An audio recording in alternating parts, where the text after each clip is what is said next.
Écoutez. Il fait paître son troupeau tranquillement au fin fond d'une campagne, et d'un coup, dans un nuage de poussière, il voit surgir une Range Rover rutilante qui vient dans sa direction.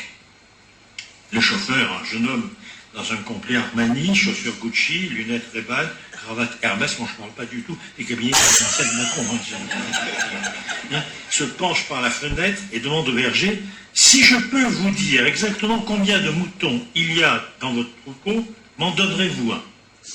Le berger regarde le jeune homme, et puis le troupeau qui broute paisiblement, il répond: bon, si vous voulez.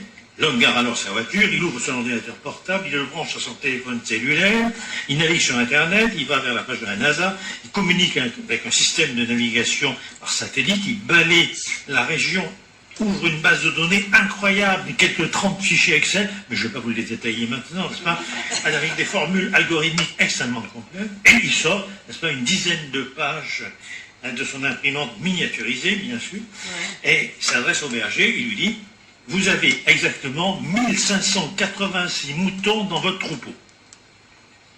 C'est exact, dit le berger. Et comme nous l'avions convenu, prenez-en un.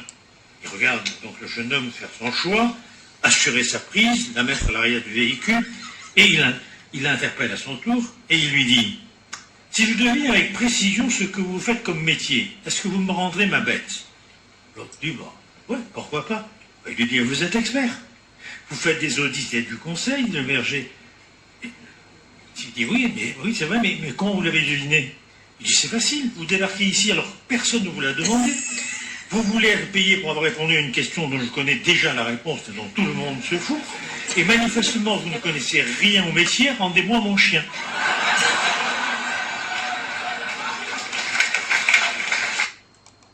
Voilà. Donc vous avez entendu l'histoire. Voilà.